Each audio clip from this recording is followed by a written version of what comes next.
அன்பார்ந்த மாணவர்களே மாணவிகளே, இந்த நாளில் நம்ம என்ன செய்ய போகிறோம்னு கேட்டிங்கன்னா, ரோலின் தேற்றம், லெக்ராஞ்சின் இடைமதிப்பு தேற்றம். சில நேரத்தில் இடைமதிப்பு தேற்றம் மட்டும் கொடுப்பாங்க, அது லெக்ராஞ்சி கண்டுபிடிச்சது தான். அது லெக்ராஞ்சின் இடைமதி ரோல்ஸ் தியரம், லெக்ராஞ்சின்ஸ் மீன் வேல்யூ தியரம் சொல்லி அதில் ஒரு சில கணக்குகள் நம்ம பார்க்க போகிறோம். போன வகுப்பில் நம்ம என்ன பார்த்தோம்னா, தொடுகோடு செங்கோடு சமன்பாடு, ஈக்குவேஷன் ஆஃப் டேன்ஜென்ட் நம்ம பார்த்தோம்.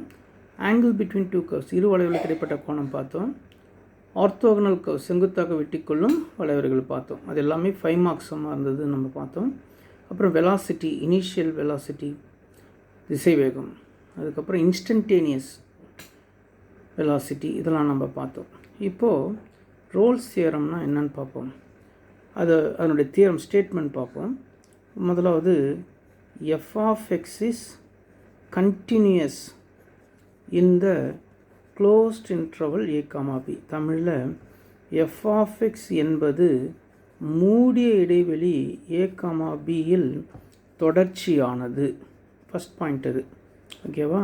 ரெண்டாவது point, f of x is differentiable in the open interval a, b. தமிழில் f of x என்ற சார்பு திறந்த இடைவெளி a, b இல் வகையிடக்கூடியது அல்லது வகையிடத்தக்கது, ஏதோ ஒன்று எழுதிடு, வகையிடத்தக்கது. மூணாவது, f of b equal to f of a. ஏன் sir f of a equal to f of போடலாம், தப்பு இல்லை. இந்த ஏவும் பியும் எடுத்து அதில் ஃபங்க்ஷனில் சப்ஸ்டியூட் பண்ணால் சேமாக இருக்கான்னு பார்க்கணும்.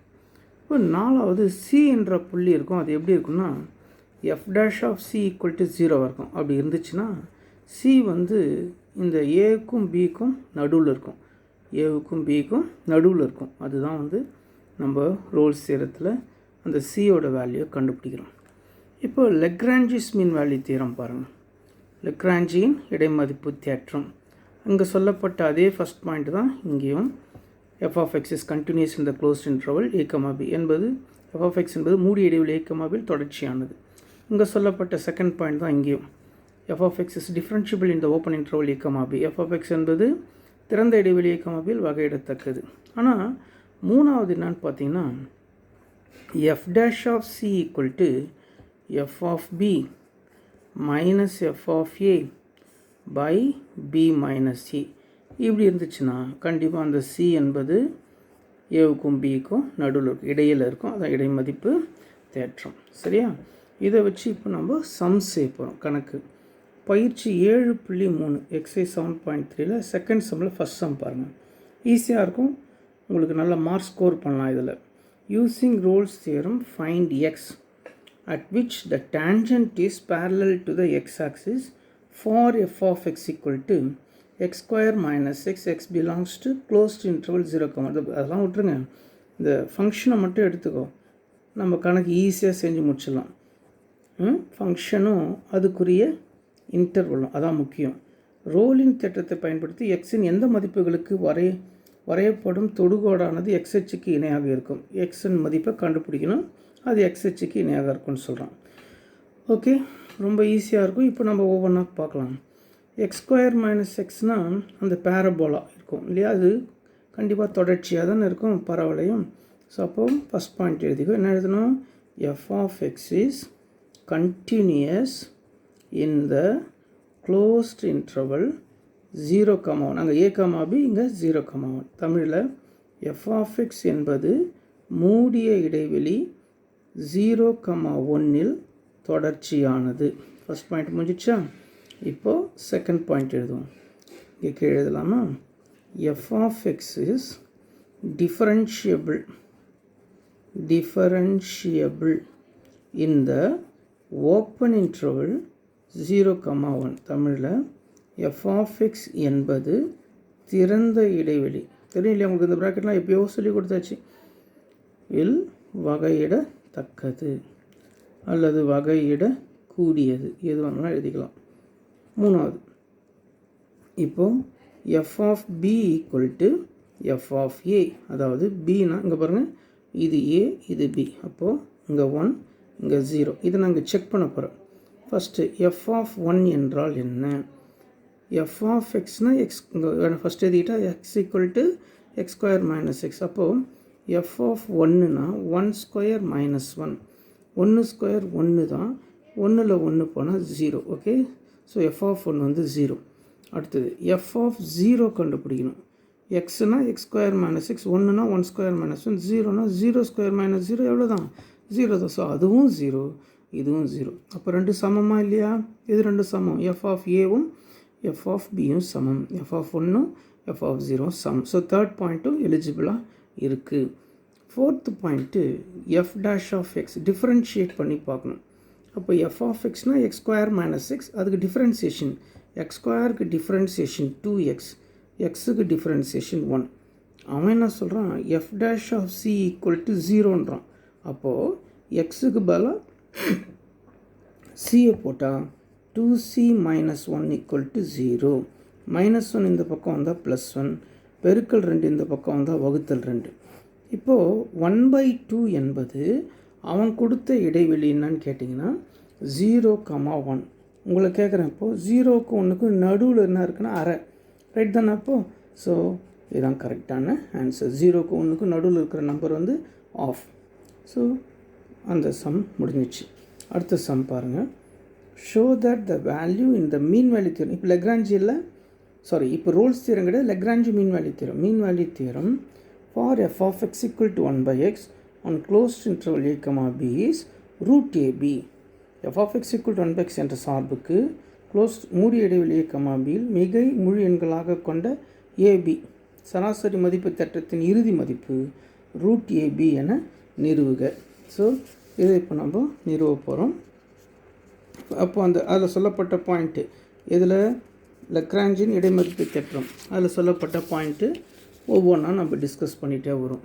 ஸோ அதில் சொல்லப்பட்ட ஃபஸ்ட் பாயிண்ட்னா f of x is continuous in the closed interval a, b. So இங்கே a, bயில் என்ன சொன்னாங்க?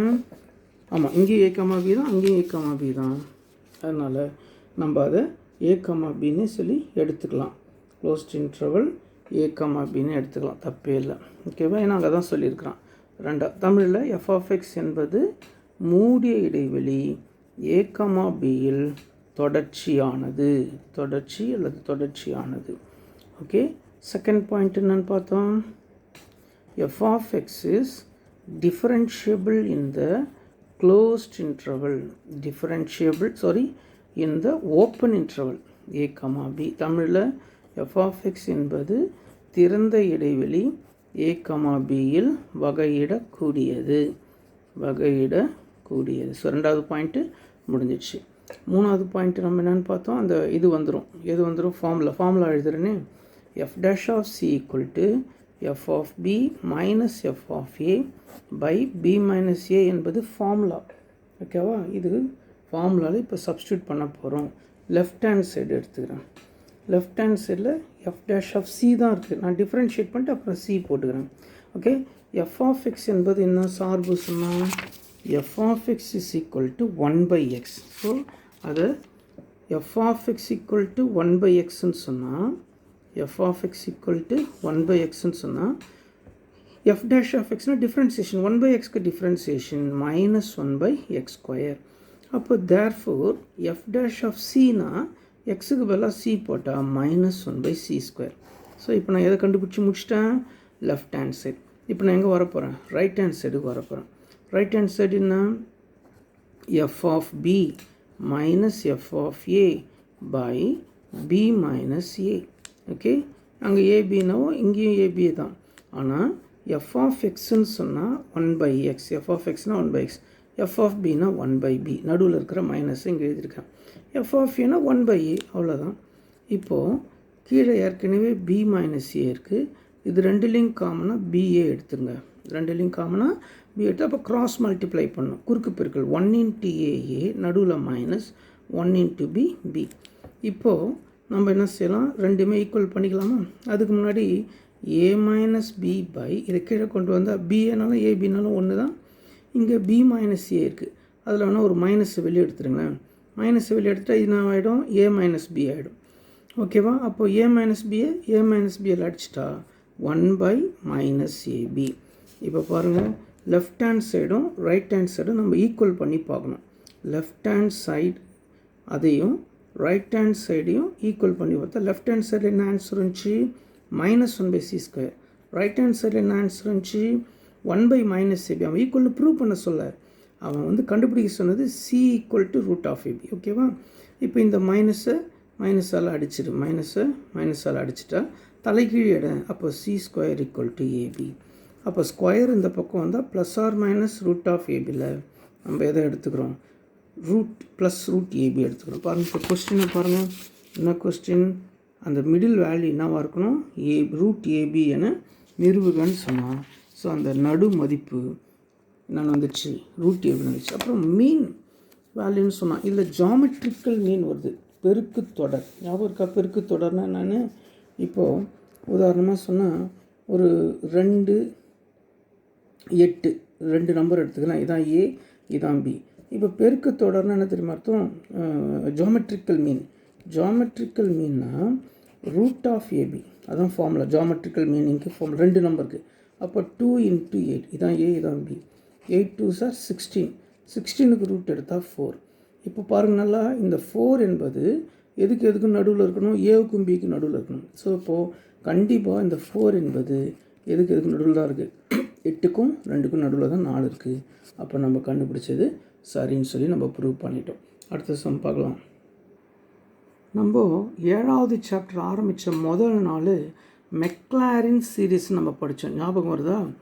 மெக்லாரின்ஸ் சீரீஸ். ஓகே, தமிழில் மெக்லாரின் விரிவு. அதை கொஞ்சம் ஞாபகப்படுத்தி விட்டுறேன். ஆனால் நம்ம படிக்க போகிறது டெய்லர் சீரீஸ். அதில் எல்லா சம்மும் போட்டோம். இதில் ஒரு சம் மட்டும் சாம்பிளுக்காக போடுவோம். இதெல்லாம் ஏன் போடுறேன் அப்படின்னு சொன்னால் உங்களுக்கு தெரியும் இதெல்லாம் எதில் இருக்குது. கல்வி தொலைக்காட்சியில் இருக்குது. அதனால் அந்த ஒரு சம் மட்டும் நான் செலக்ட் பண்ணி போடுறேன். மெக்லாரின் முடிச்சிட்டோம். மெக்லாரின் ஞாபகப்படுத்தி கொடுக்கிட்டா f(x) = f(0) x/1 factorial, f'(0) x²/2 factorial, f'(0) அப்படியே போயிட்டே இருக்கும். இதான் வந்து என்னது மெக்லாரின்ஸ். இதை பற்றி ஃபுல்லாக படிச்சிட்டோம். புக்கில் இருக்கிற அத்தனை சம் எக்ஸாம்பிள் எக்ஸசைஸ்லாம் போட்டு முடிச்சிட்டோம். இப்போ டெய்லர் சீரீஸ் பார்க்க போகிறோம். கிட்டத்தட்ட இங்கே என்ன வந்துச்சோ அதே தான். ஸோ இப்போ ஃபஸ்ட்டு வந்து f(x) = என்ன கொடுத்துருக்குறான் 1/x. கொஷினை வாசித்துருவோம். Write the Taylor series expansion of 1/x about x = 2 by finding first 3 கண்டுபிடிச்சா போதுன்றான். நம்ம tan x மட்டும் 5 கண்டுபிடிச்சிருப்போம். ஏன்னா அவன் கேட்டிருந்தான் நான்-0 டேர்ம் 0 வராத முதல் 3 உறுப்புகளை கண்டுபிடிக்க சொல்கிறான். டெய்லர் தொடர் விரிவாக்கத்தை பயன்படுத்தி x = 2 பொறுத்து 1/xன் விரிவாக்கத்தை முதல் 3 பூஜ்ஜியமற்ற உறுப்புகளுக்கு காண்க. சரி, இப்போ இங்கே 0 போட்டு எல்லாத்துக்கும் 0 தான் போட்டிருப்போம். ஆனால் இங்கே பாருங்கள் என்ன சொல்கிறான் x = 2 போட சொல்கிறான். அப்போ எக்ஸுக்கு இங்கே 2 போட்டால் இங்கேயும் 2 வரும். அப்போ 1/2 மாறிடும். இப்போ நெக்ஸ்ட் f'(x) உங்களுக்கு நான் சொல்லி கொடுத்துட்டேன். இங்கே பாருங்கள், இன்னொரு வாட்டி சொல்ல ஞாபகம் வரும். log xக்கு டிஃப்ரென்சியேஷன் 1/x, 1/xக்கு டிஃப்ரென்சியேஷன் -1/x², -1/x²க்கு differentiation 2/x³, 2/x³ differentiation -6/x⁴. எப்படி ஞாபகம் இருக்கா? ப்ளஸ் வந்தால் மைனஸ் வந்தால் ப்ளஸ். அதுதான் ஃபஸ்ட் பாயிண்ட்டுனா ப்ளஸ் வந்தால் மைனஸ் வந்தால் ப்ளஸ். செகண்ட் பாயிண்ட்னா கீழே இருக்கிற நம்பரை மேலே பெருக்கணுங்க. பாருங்கள் 2 2 3 2 6. அதான் செகண்ட் பாயிண்ட். தேர்ட் பாயிண்ட்னா ஒரு டிகிரி இன்க்ரீஸ் பண்ணினே வரணும். 1 2 3 4. இன்னொரு வாட்டி சொல்கிறேன். ப்ளஸ் வந்தால் மைனஸ் வந்தால் ப்ளஸ். கரெக்டாக இருக்கா? ரெண்டாவது என்ன சொன்னால் கீழே இருக்கிற நம்பரை மேலே பெருக்கு 2 2 3 2 6. அடுத்தது அப்போ என்ன வரும்? 6 4 24 வரும் அடுத்தது. ஓகே, மூணாவது ஒரு டிகிரி இன்க்ரீஸ் பண்ணி வரும். 1 2 3 4. அப்போ அடுத்தது 5 வரும். ஓகே, இப்போ அதான் டிஃப்ரென்சியேஷன் சொல்லி கொடுத்துட்டேன். இப்போ நான் f'(x)னா 1/xக்கு டிஃப்ரென்சியேஷன் -1/x². அப்போ f'(2)னா -1/2². 2 ஸ்கொயர் எவ்வளோனா 4. அடுத்தது f'(x) -1/x²க்குனா டிஃப்ரென்சியேஷன் 2/x³. அப்போ f'(2)னா 2/2³ 2/2³ எவ்வளோனா 8. 2 2 4 2 8.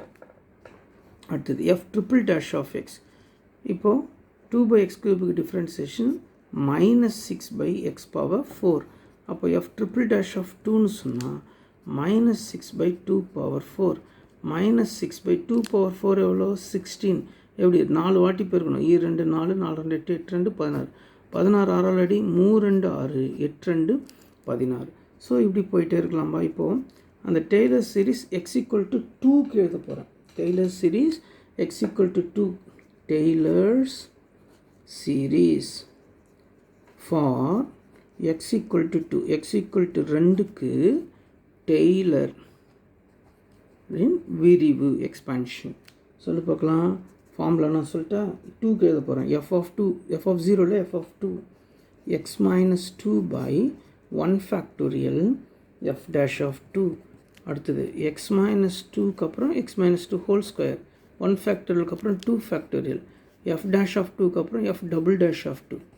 அடுத்தது எக்ஸ் மைனஸ் 2 ஹோல் ஸ்கொயருக்கு அப்புறம் ஹோல் க்யூப் 2 ஃபேக்டோரியலுக்கு அப்புறம் 3 factorial f triple dash of 2 plus etcetera. இப்போ சப்ஸ்டியூட் பண்ணி பார்க்கலாம். எஃப் ஆஃப் 2 எவ்வளோனா 1/2 ப்ளஸ் எக்ஸ் மைனஸ் 2 1 ஃபேக்டோரியல் எவ்வளோனா 1 எஃப் டேஷ் ஆஃப் 2 எவ்வளோனா minus 1/4 plus x minus 2 whole square by 2 factorial எவ்வளோனா 2 எஃப் டபுள் டேஷ் ஆஃப் 2 எவ்வளோனா 1/4 plus x minus 2 whole cube by 3 factorial 6. இதெல்லாம் சொல்லி கொடுத்துட்டேன். 4 ஃபேக்டோரியல் 24 5 ஃபேக்டோரியல் 120. ஓகே ஞாபகம் வருதா? எஃப் ட்ரிபிள் டேஷ் ஆஃப் 2 எவ்வளோனா மைனஸ் 3/8 ப்ளஸ் எக்ஸெட்ரா. அப்போ ஆன்சர் பாருங்கள் 1/2 plus into minus minus x minus 2 1ஆல் பெருக்குனா எக்ஸ் மைனஸ் 2 தான். 1 4 4 ப்ளஸ் இன்ட்டு ப்ளஸ் ப்ளஸ் தான். எக்ஸ் மைனஸ் 2 ஹோல் ஸ்கொயரை 1ஆல் பெருக்குனா தான் 4 2 8 ப்ளஸ் இன்ட்டு மைனஸ் மைனஸ் 3 மறந்துடக்கூடாது. இந்த 3 அடிச்சிட்டோமா?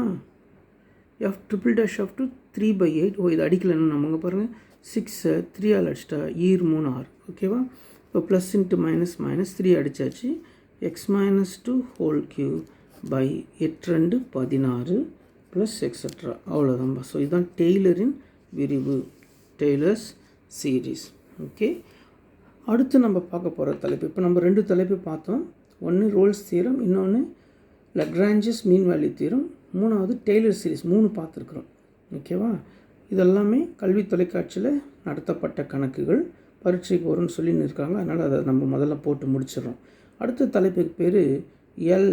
பாருங்கள், அது ஒரு குறி இருக்குது பாரு. இது வந்து ஹாஸ் அப்படின்னு வாசிக்கணும். எஸ் வர சவுண்டு நம்மளை இந்த இதுக்காக இந்த சிம்பிளுக்கு எஸ் நம்ம வாசித்துக்கணும். எல் ஹாஸ்பிட்டல்ஸ் ரூல், லோப்பித்தாலின் விதி. அதுக்கு தேரப்பெறாத வடிவங்கள்னு ஒன்று இருக்குது. அது தெரிஞ்சுக்கணும். அது தெரிஞ்சால் தான் இந்த விதியை நம்ம யூஸ் பண்ண முடியும்.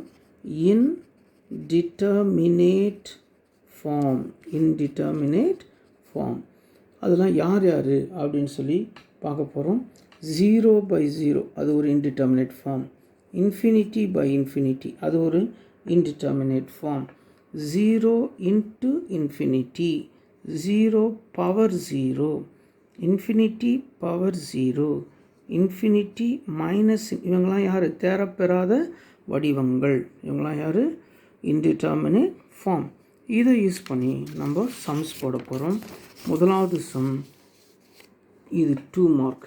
இந்த மாதிரி 11th படிச்சிருக்கிற இந்த ரூலை யூஸ் பண்ணியிருக்க மாட்டேன். எந்த ரூல்? எல் ஹாஸ்பிட்டல் ரூலை யூஸ் பண்ணிக்க மாட்டேன். கொஸ்டின் பாருங்கள், எக்ஸாம்பிள் 7.35. இது மட்டும் 2 மார்க். Compute the limit. இதே வந்து தியரமாக 5 மார்க் தியரமாக போன வருஷம் படிச்சிருப்பேன். Limit x tends to a x power n minus a power n by x minus a. இப்போ நம்ம என்ன செய்யணும்? இப்படி போட்டால் லிமிட்னா எல்ஐ, இந்த எல்ஐ காண்க. கம்ப்யூட் த லிமிட்னா எல்ஐ கணக்கிடுக அல்லது காண்க. ஓகேவா? கணக்கிடுகன்னு எதுவுமே. இப்போ பாருங்கள், எக்ஸுக்கு ஏ போட்டால் என்ன வரும்? ஏ பவர் என். ஏற்கனவே அங்கே ஏ பவர் என் இருக்குது. எக்ஸ்டென்ஸ் டு என்ன அர்த்தம்? எக்ஸுக்கு ஏ போடணும், வேறு ஒன்றும் இல்லை. அப்போது இது ரெண்டும் கேன்சலாக, இது கேன்சல் ஆகிட்டா 0/0 என்ன ஆகிடும்? இன்டிட்டர்மினேட் ஃபார்ம், தேரப்பெறாத வடிவம். தேரப்பெறாத வடிவம்னா நம்ம அப்படியே விட்டுறக்கூடாது. தேராத கேஸுன்றான் பாரு, அந்த மாதிரி விட்டுறக்கூடாது. அதை தேற்றணும். இப்போ தேராத கேஸுன்னு கிராமத்தில் சொல்லுவோம். ஒன்று என்ன பண்ணுவோம்? ஆஸ்பத்திரி தூக்கின்னு ஓடுறானுவான். இப்போ இங்கே நமக்கு ஆஸ்பத்திரி யாருன்னா L hospitals rule. L hospitals ரூலை அப்ளை பண்ண போகிற. தமிழில் லோப்பித்தாலின் விதியை அப்ளை பண்ண போகிற.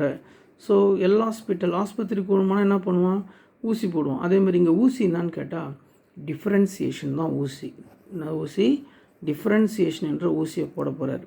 எக்ஸ் பவர் என்னுக்கு ஃபார்முலா, ஃபஸ்ட்டு ஃபார்முலா டிஃப்ரென்சியேஷனாக தானே, n into x power n minus 1.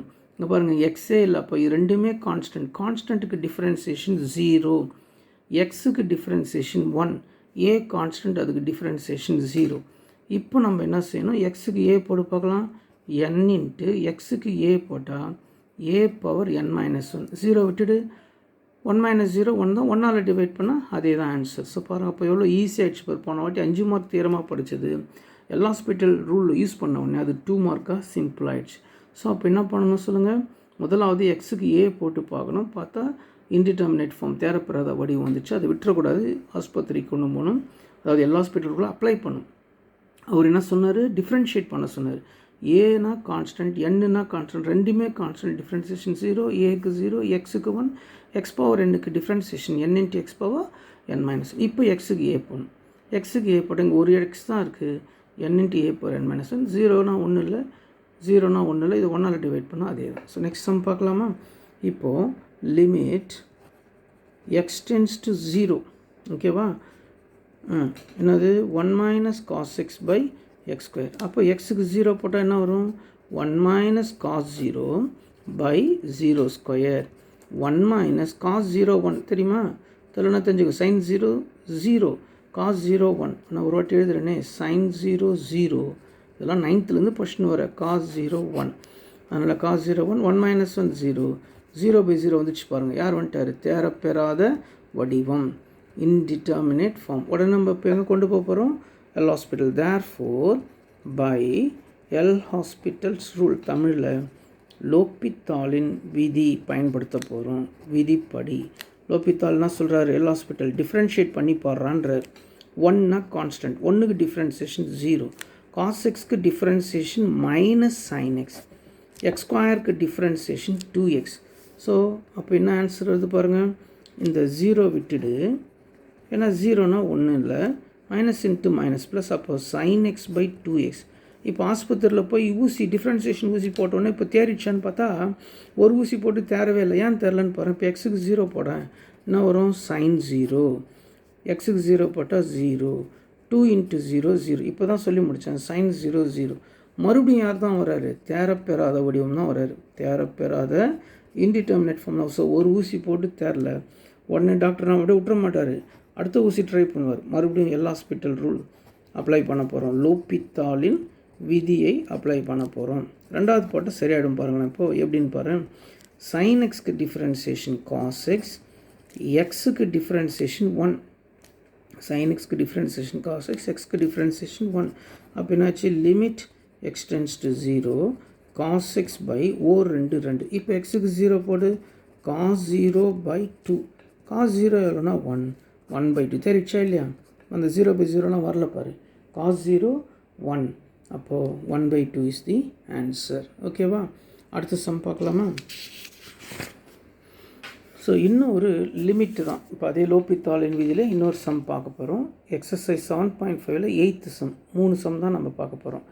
Limit x tends to 0 plus 0 plus 0 மைனஸ்ன்னு 2 இருக்குது இல்லையா. அதாவது லிமிட்னால் நமக்கு தெரியும் எல்ஐ. ஸோ இந்த பக்கம்லாம் மைனஸ் வரும், இந்த பக்கம்லாம் ப்ளஸ் வரும்.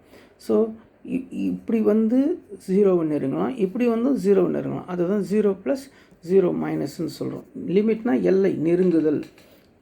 எல்லை எல்லாத்துக்கும் ஒரு லிமிட் இருக்குதுன்றான் பாரு, அந்த மாதிரி. இப்போ இது வந்து பவரும் பேஸும் இருக்குது, அடுக்கும் அடிமானமும் இருக்குது.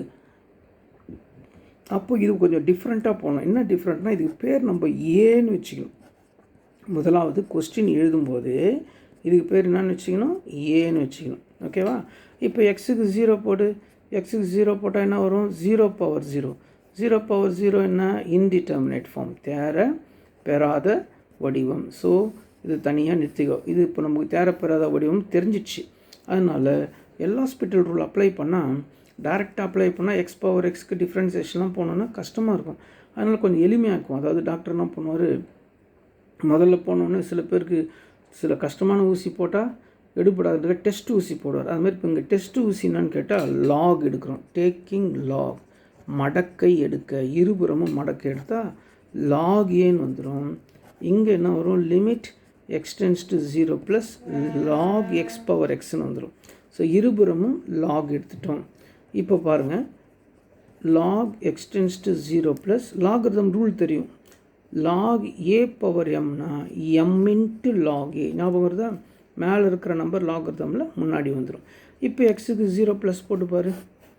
எக்ஸுக்கு 0 ப்ளஸ் போட்டால் 0 இன்ட்டு லாக் 0, 0 இன்ட்டு லாக் 0 எவ்வளோனா மைனஸ் இன்ஃபினிட்டி 1 அதை லாக் 0 எவ்வளோ எல்லாம் சொல்லி கொடுத்துருக்குறேன் நான் 11ல். லாக் 0 இப்போ 0 இன்ட்டு இன்ஃபினிட்டின்னா இன்டிட்டர்மினேட் ஃபார்ம், தேர பெறாத வடிவம். அதனால் இப்போ நம்ம மறுபடியும் எல்லா இப்போ பாருங்கள், இங்கே எல்லா ஹாஸ்பிட்டல் அப்ளை பண்ணல, இங்கே நம்ம டெஸ்ட் ஊசி தான் சொல்லிட்டோம். மறுபடியும் இப்போ எல்லா ஹாஸ்பிட்டல் அப்ளை பண்ணுறதுக்கு முன்னாடி ஒரு சின்ன சேஞ்ச் ஒன்று ஏற்படுத்திக்கிட்டு அப்புறம் நான் எல்லா ஹாஸ்பிட்டல் அப்ளை பண்ண போகிறேன். என்னன்னு கேட்டால், இந்த லாக் எக்ஸ் அங்கே வச்சுக்கிட்டு இந்த எக்ஸ் கீழே வந்தால் 1/x நான் டிஃப்ரென்ஷியேட் பண்ணல, லாகரிதம் எடுக்கல, சும்மா இங்கே பாருங்கள். இப்போ எப்படின்னா ஏபியை எப்படி எழுதலான்னு கேட்டால் b/1/n எழுதலாம். அதை தான் நான் பண்ணியிருக்கேன். சாதாரண ஒரு விஷயந்தான், லாக் எக்ஸ் பை 1/x. இப்போது மறுபடியும் 0 போட்டால் லாக் 0 இன்ஃபினிட்டி 1/0 இன்ஃபினிட்டி வரும். ஸோ லாக் 0/1/0 வரும். அதாவது இன்ஃபினிட்டி பை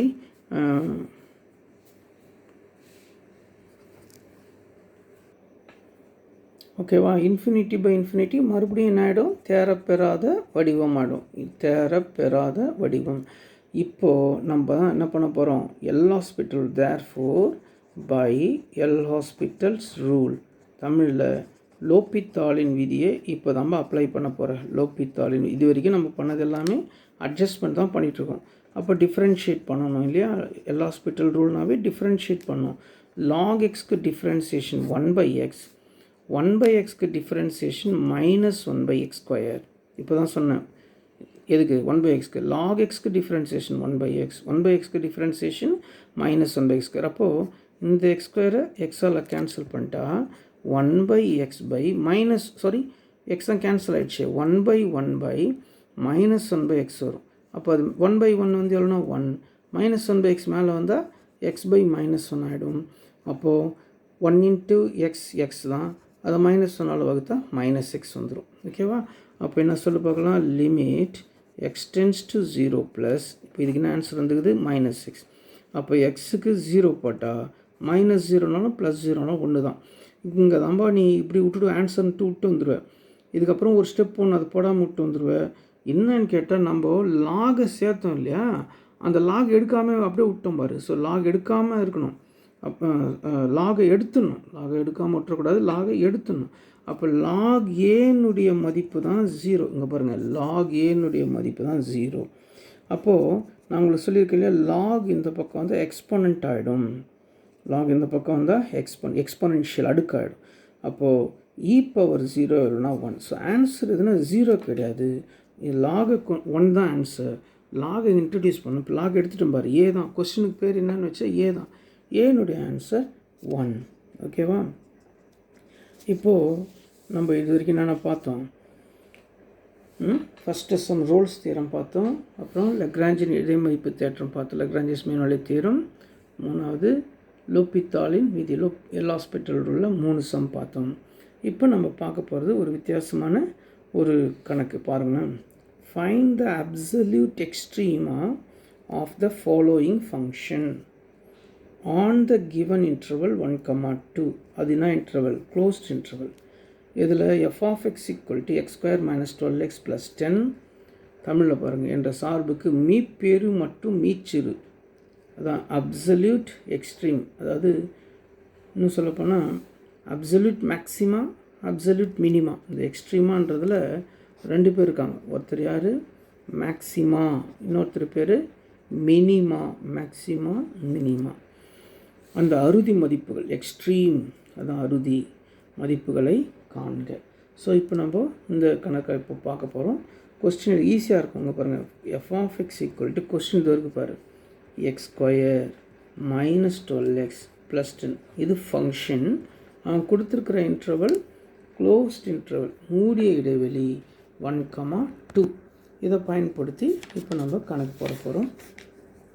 இந்த கணக்கில் என்ன கண்டுபிடிக்க சொல்கிறான், அப்சல்யூட் எக்ஸ்ட்ரீம் தமிழில் மீப்பெரு மீச்சிறு கண்டுபிடிக்க சொல்கிறான்.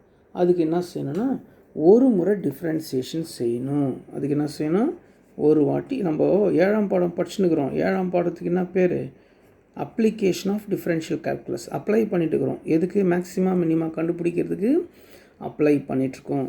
இப்போ இது என்னன்னு கேட்டிங்கன்னா டிஃப்ரென்ஷியேட் பண்ணணும். எக்ஸ் ஸ்கொயருக்கு டிஃப்ரென்சியேஷன் 2x, எக்ஸுக்கு டிஃப்ரென்சியேஷன் 1, 10 வந்து கான்ஸ்டன்ட், அதுக்கு டிஃப்ரென்சியேஷன் 0. அப்போ என்ன ஆன்சர் இருந்துச்சு, 2x ஓர் 12.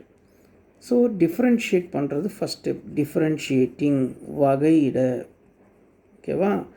செகண்ட் ஸ்டெப் என்ன செய்யணும்னா put f dash of x is equal to 0. எதுக்கு, அப்சல்யூட் எக்ஸ்ட்ரீமுக்கு. தமிழில் மீப்பெரு மீச்சிறு மதிப்பு கண்டுபிடிக்க 2 ஸ்டெப்பு தான்பா. ஒரு ஸ்டெப்பு என்னது சொல்லு, டிஃப்ரென்ஷியேட் பண்ணணும். ரெண்டாவது step put f dash of x equal to 0. f dash of xனா என்ன, 2x minus 12 equal to 0. minus 12 இந்த பக்கம் வந்தால் ப்ளஸ் 12, 2 12 அடிச்சா 6 2 12. இப்போது இந்த 6க்கும் இந்த 1,2க்குள்ளே இருக்குன்னு பார்க்கணும். இது இல்லை. ஸோ அதனால் இது this is not going to be useful for us.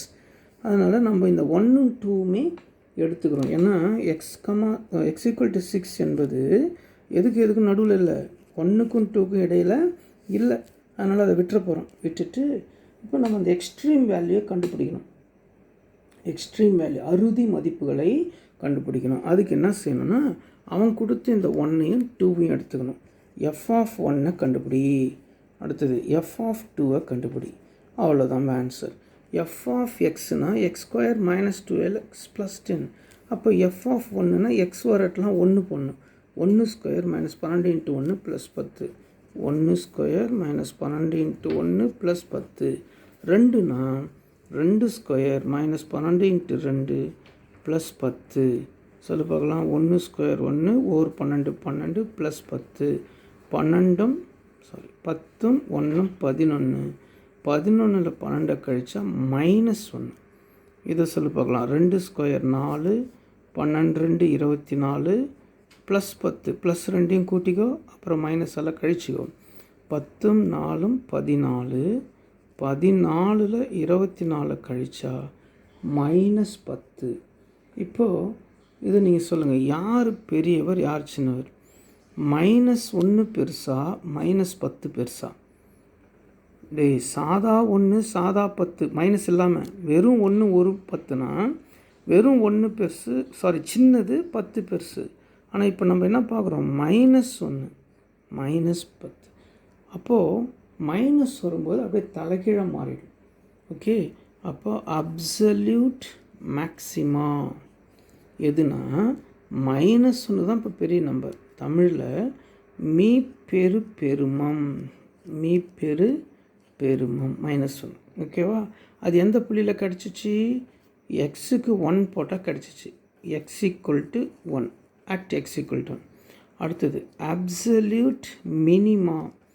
இப்போ எது சின்னது, மைனஸ் 10. வெறும் 10 இது மைனஸ் 10.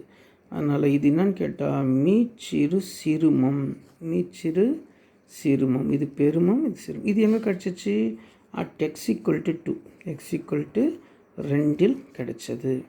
ஓகேவா. ஸோ இப்போ பெருமம் சிறுமம் எப்படி கண்டுபிடிக்கிறது, 2 ஸ்டெப்பு தான். ஒரு வாட்டி டிஃப்ரென்ஷியேட் பண்ணுற, டிஃப்ரென்ஷியேட் பண்ணதில் 0 போட்டால் எக்ஸோட வேல்யூ கண்டுபிடிக்கிற. அந்த எக்ஸ் அவன் கொடுக்கப்பட்ட இடைவெளியில் இருக்குதான்னு பார்க்குற. இல்லைன்னு சொன்னால் அவன் கொடுத்த மதிப்பை போய் எஃப் ஆஃப் எக்ஸில் சப்ஸ்டியூட் பண்ணி பார்க்குற. 2 மதிப்பு கிடைக்குது. அதில் எது பெருசு எது சின்னதுன்னு பார்க்குற. அவ்வளோதான் ஆன்சர். அடுத்த சம் செய்யலாமா. அடுத்த சம் எக்ஸசைஸ் 7.6ல் 2வது சம் பாருங்கள். Find the intervals of monotonicity. இங்கே ஒரு புதிய வார்த்தை பார்க்குறேன். இது இன்க்ரீஸிங்காக டிக்ரீஸிங்காக இருக்கிறது 2 சேர்த்து நம்ம மோனட்டானிசிட்டி இருக்கும். இன்க்ரீஸிங்கும் இருக்கும் டிக்ரீஸிங்கும் இருக்கும். அதாவது ஏறும் சார்பு இறங்கும் சார்புன்னு சொல்லுவாங்க.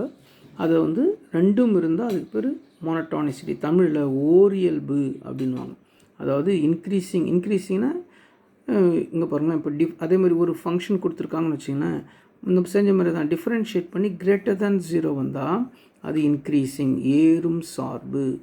அதே f dash of x suppose less than 0 less than ஜீரோனா நெகட்டிவ் வந்தால் அது டிக்ரீஸிங், இறங்கும் சார்பு. ஓகேவா? நான் சும்மா ஒரு எக்ஸாம்பிள் சொல்கிறேனே. இப்போ f of x equal to cos x எடுத்துக்கோ. இப்போ டிஃப்ரென்ஷியேட் பண்ணு. காஸ் எக்ஸ்க்கு டிஃப்ரென்சியேஷன் மைனஸ் சைன் எக்ஸ்.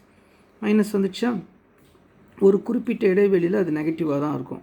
அப்போது லெஸ் தேன் ஜீரோ ஒரு எல்லாத்துலேயும் வராது, ஒரு குறிப்பிட்ட இதில் வரும். ஸோ அதை நம்ம சொல்லலாம். இல்லை நான் இன்னொரு எக்ஸாம்பிள் அதோட ஈஸியாக சொல்கிறேன். 1/x எடுத்துக்கோ. எஃப் டேஷ் ஆஃப் எக்ஸ்னால் என்ன வரும்? 1/xக்கு டிஃப்ரென்சியேஷன் மைனஸ் 1/x². இப்போ எக்ஸுக்கு மைனஸ் போட்டாலும் ப்ளஸ் போட்டாலும் ஸ்கொயர் பண்ணும்போது பாசிட்டிவ் ஆகிடும். ஆனால் மேலே மைனஸ் இருந்தாலும் கடைசி வரைக்கும் மைனஸ் தான் வந்திருக்கும். அப்போ லெஸ் தேன் ஜீரோ டிக்ரீஸிங். இப்போ புரியுதா? இறங்கும் சார்பு. ஓகேவா? இப்போது அதேமாதிரி இன்னொரு சார்பு எடுத்து அது கிரேட்டர் தேன் ஜீரோ வந்து அது ஏறும் சார்பு. உதாரணமாக சொல்கிறேன்னே, f of x equal to x cube எடுத்துக்கேன். எக்ஸ் க்யூப் எடுத்துகிட்டு என்ன வரும்? எஃப் டேஷ் ஆஃப் எக்ஸ் அதுக்கு டிஃப்ரென்ஷியேட் பண்ணால் 3x². மேலே இருக்கிற நம்பர் முன்னாடி போட்டு அதுலேருந்து ஒன்றை கழிச்சிடணும். So 3x². இப்போ ஸ்கொயர் வந்தால் எக்ஸுக்கு என்ன போட்டாலும் அது ஸ்கொயர் பண்ணும்போது பாசிட்டிவ் ஆகிடும். அதனால் கிரேட்டர் தேன் ஜீரோ, இன்க்ரீஸிங், ஏறும் சார்பு. அப்போது ஒரு சார்பு ஒரு குறிப்பிட்ட இடைவெளியில் ஏறும் சார்பாகவும் இருக்கும், அதே சார்பு ஒரு குறிப்பிட்ட இடைவெளியில் இறங்கும் சார்பாக இருக்கும். அப்படிப்பட்ட சார்புக்கு தான் நம்ம மோனோடானிசிட்டி ஓரியல் பண்ணுறோம். அதுதான் இந்த சார்பு, இதை சொல்கிறோம். இப்போ நம்ம அது எப்படின்னு சொல்லி நம்ம பார்க்க போகிறோம். ஸோ இப்போ இவ்வளோ நேரம் உனக்கு நான் சொன்னது ஏறும் சார்புனா என்ன, இறங்கும் சார்புனா என்னன்னு சொன்னேன், இன்க்ரீஸிங் ஃபங்க்ஷன்னா என்ன, டிக்ரீஸிங் ஃபங்க்ஷன்னா என்னன்னு சொல்லி நான் உனக்கு சொன்னேன். இப்போ நம்ம கணக்கு செய்யலாம். இங்கே என்ன கேட்டிருக்கான் பாரு, இந்த அப்சல்யூட் கேட்டான். இப்போ லோக்கல் எக்ஸ்ட்ரீமம், தமிழில் இடம் சார்ந்த அறுதி மதிப்புகளை கண்டுபிடிக்கணும். அதே ஸ்டெப்ஸ் தான் செய்ய போகிறோம், ஒன்றுமே இல்லைங்க. பாருங்கள், f of x equal to 2x³ + 3x² minus 12x. இன்னும் அதே ஸ்டெப்பு, ஃபஸ்ட் ஸ்டெப்புனா டிஃப்ரென்ஷியேட் பண்ணோம். எஃப் ஆஃப் எக்ஸ்க்கு differentiation f dash of x, x³ differentiation 3x², x²க்கு டிஃப்ரென்சியேஷன் 2x, 12, எக்ஸுக்கு டிஃப்ரென்சியேஷன் 1. அப்போ என்னாச்சு? 3 2 6, 3 2s are 6, மறுபடியும் 3 2 6 மைனஸ் 12. ஸோ ஃபஸ்ட் ஸ்டெப்பு முடிச்சிட்டோம். ரெண்டாவது ஸ்டெப் என்ன சொன்னோம்? Put f dash of x equal to 0. அதே தான். அப்போ என்ன வரும் சொல்லுங்கள்? 6x², 6x minus 12 equal to 0. இப்போது 6 காமனாக இருக்குது, அதனால் முழுவதையும் 6ஆல் வகுத்துரு.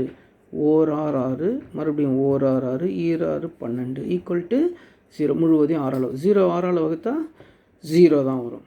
இப்போ இதை காரணிப்படுத்து. 2 2 மைனஸ் இங்கே போட்டுக்கிறியா? பெருக்குனா லாஸ்ட் நம்பர், கூட்டினா நடு number. Plus into minus minus. 2 2 2ஓட மைனஸ் 1 கூட்டினா ப்ளஸ் 1. சார் கழிகிறீங்கன்றா? அது 2ஓட எதை கூட்டுற? மைனஸ் 1 கூட்டா ப்ளஸ். அப்போ கரெக்ட் தானே? என்னென்ன காரணிகள்? X minus 1, X plus 2 equal to 0. Minus 1 இந்த பக்கம் வந்தால் ப்ளஸ் 1, ப்ளஸ் 2 இந்த பக்கம் வந்தால் மைனஸ் 2. அப்போ 2 மதிப்புகளை நீ கண்டுபிடிச்சிட்ட. இப்போது அவன் என்ன கேட்டான் பாருங்களேன், இன்டர்வல்ஸ் ஆஃப் மோனோடானிசிட்டி. இன்டர்வல் இடைவெளி கண்டுபிடிக்கணும். தமிழில் ஓரியல்பு இடைவெளி. அப்போ இந்த இடைவெளி கண்டுபிடிக்கிறதுக்கு நான் என்ன செய்ய போகிறேன்? இப்போ தான் கொஸ்டின். இன்டர்வல் கண்டுபிடிக்கிறதுக்கு நான் என்ன செய்ய போகிறேன் பார்த்துக்கோ. இது 0 1 2 3 இப்படி போயிட்டே இருக்கும். இது வரைக்கும் இன்ஃபினிட்டி இருக்கும். இங்கே -1 -2 -3ன்னு மைனஸ் இன்ஃபினிட்டி வரைக்கும் வரும். ஓகேவா? எப்படி இடைவெளி பிரிக்கிறதுன்னு சொல்லித்தரேன், தயவுசெய்து நல்லா கவனி. இந்த 2 நம்பரில் எது சின்ன நம்பர் பார்க்கணும். 1 சின்னதா -2 சின்னதா? -2 தான் சின்னது. அப்போது ஃபஸ்ட் ஸ்டெப்பு எது சின்ன நம்பர்னு பார்த்து எக்ஸ் இஸ் லெஸ் தேன் -2ன்னு போட்டுக்கணும். அப்போ எது பெரிய நம்பர்? 1 பெரிய நம்பர். அப்போ என்ன செய்யணும்னா எக்ஸ் இஸ் கிரேட்டர் தேன் பெரிய நம்பர். சொல்ல பார்க்கலாம், எப்படி பிரிக்கணும்? எக்ஸ் இஸ் லெஸ் தேன் சின்ன number, X is greater than பெரிய நம்பர். இதுக்கு நடுவில் ஒன்று வரும். அது என்னன்னு கேட்டால் சின்ன number less than x less than பெரிய நம்பர். இங்கே பாருங்கள், இந்த பக்கம்லாம் சின்ன நம்பர் இருக்கும், இந்த பக்கம்லாம் சின்ன நம்பர், இந்த பக்கம்லாம் பெரிய நம்பர், இந்த பக்கம் பெரிய. ஸோ அது அப்படி தான் பிரிக்கணும். ஸோ 2 நம்பர் கிடச்சிச்சு இல்லையா? அதில் சின்ன நம்பர் எடுத்து எக்ஸ் இஸ் லெஸ் தேன் சின்ன நம்பர், பெரிய நம்பர் எடுத்து எக்ஸ் இஸ் கிரேட்டர் தேன் பெரிய நம்பர், நடுவில் -2 லெஸ் தேன் எக்ஸ் லெஸ். இப்போ இடைவெளினா என்னென்னு பாரு, இங்கே எழுதிடுறேன். -2 விட சின்னதுங்க பாருங்கள், இதான் -2. சின்னதுன்னா இந்த பக்கம், பெருசுனா இந்த பக்கம். இப்போ லெஸ் தேன் மைனஸ்னால் இந்த பக்கம். அப்போ எதில் ஆரம்பிக்கணும்? -2லேருந்து எது வரைக்கும் முடியும், -∞ வரைக்கும். ஸோ எழுதும்போது இப்படி தான் எழுதணும், -∞லேருந்து -2. இங்கே பாருங்கள், இந்த இடைவெளி பாருங்கள், இடைவெளி தான் கேட்டால் இன்டர்வல். எதுக்கு நடுவில், -2க்கும் 1க்கும் இடையில், -2க்கு இது கிடையாது. ஓகே, -2க்கும் 1க்கும் இடைவெளி உண்டாக்கிட்டோம் பாருங்கள். அடுத்தது >1ன்னா 1ல் ஆரம்பித்து > பெருசு எது வரைக்கும் போகலாம், இன்ஃபினிட்டி வரைக்கும் போகலாம். அப்போ 1, ∞, 3 இடைவெளி கண்டுபிடிச்சிட்டோம் பாருங்கள். இப்போ இந்த இடைவெளி தான் கண்டுபிடிக்க சொன்னோம். ஆனால் எந்த இடைவெளியில் ஏறும் சார்பு, எந்த இடைவெளியில் இறங்கும் சார்பு, அதுதான் இப்போ முக்கியம். இன்க்ரீஸிங் எங்கே இருக்கும், டிக்ரீஸிங் எங்கே இருக்குன்னு எதில் போட்டு பார்க்கணும், f'(x)ல் இங்கே கூட பாருங்கள், f' தான் போட்டு நம்ம பார்க்குறோம். f'(x) f'(x)ல் தான் நம்ம போட்டு பார்த்து இன்க்ரீஸிங்காக டிக்ரீஸிங்கான்னு சொல்லணும். f'(x) நம்ம ஃபேக்டரைஸ் பண்ணி வச்சுக்கிறோம் பாருங்கள்.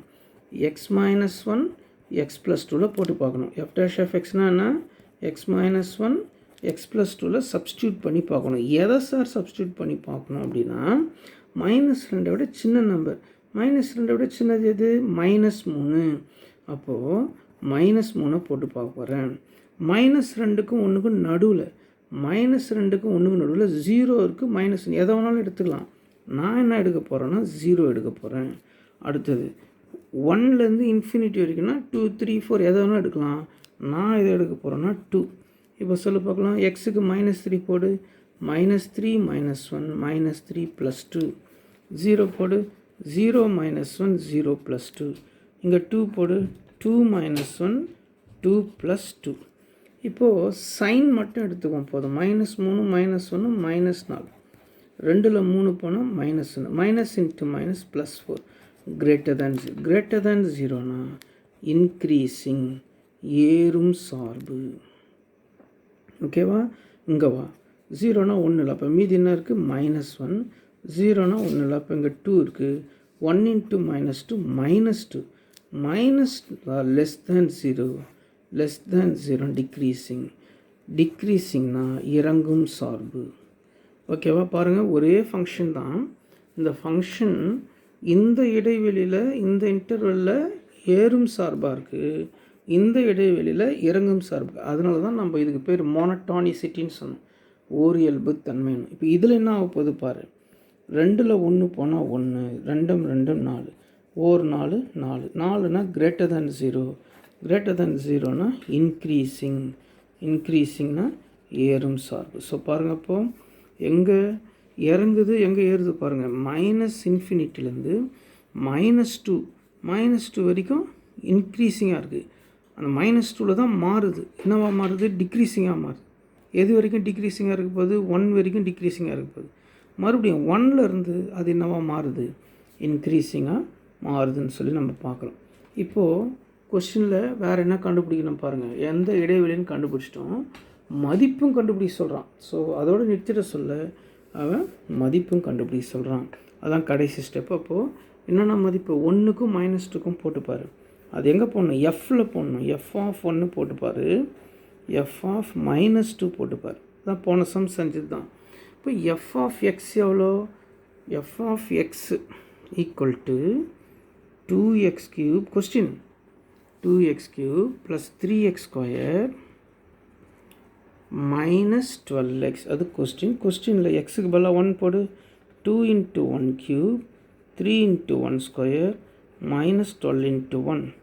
1³ 1, 1 2 2, 1² 1, 1 3 3, 1 12 12, 2 3 5, 5ல் 12 கழிச்சா -7. அடுத்தது -2 போட்டு பார்ப்போம், 2 × -2³ 3 × -2², x வரட்டில் -2 போட்டுனுக்கிறேன். -2³ எவ்வளோ, -8, 8 2 16, -2² பண்ணால் +4, 4 3 12, -× -+, 12 2 24, 2 மைனஸையும் கூட்டிக்கோ, இல்லை ஒரே ஒரு மைனஸ் தான் இருக்குது, அப்போ அந்த மைனஸ் அங்கே இருக்கட்டும். இது 2 ப்ளஸ் எதுவும் 12 24 எவ்வளோ, 36, 36ல் 16 கழிச்சா 20. இப்போது எது பெருசு எது சின்னது, 20 பெருசு, -7 சின்னது. இப்போ அவன் என்ன கேட்டான், லோக்கல் மினிமா எவ்வளோனா -7 தமிழில் இடஞ்சார்ந்த சிறுமம். இடம் சார்ந்த சிறுமம். அடுத்தது லோக்கல் மேக்சிமா தமிழில் இடம் சார்ந்த பெருமம். சிறுமம், இது பெருமம். எவ்வளோண்ணா 20. பெரும மதிப்புன்னு கூட சொல்லலாம். பெரும மதிப்பு. இது சிறும மதிப்பு, இது சிறும மதிப்பு, இது பெரும மதிப்பு. ஸோ அவன் கேட்டது எல்லாமே கண்டுபிடிச்சிச்சு. அப்போ இது வந்து கண்டிப்பாக 5 மார்க்ஸ் தான். இது கண்டிப்பாக 5 மார்க்ஸ் தான். ஓகேவா? ஸோ இன்றைக்கி கிளாஸ் இதெல்லாம் முடிச்சுக்கலாம். தொடர்ந்து நீங்கள் இதை ஒரு முறை மட்டும் எழுதி காமிச்சா போதும். இன்றைக்கி ஹோம்ஒர்க் எதுவும் நான் உங்களுக்கு கொடுக்கல.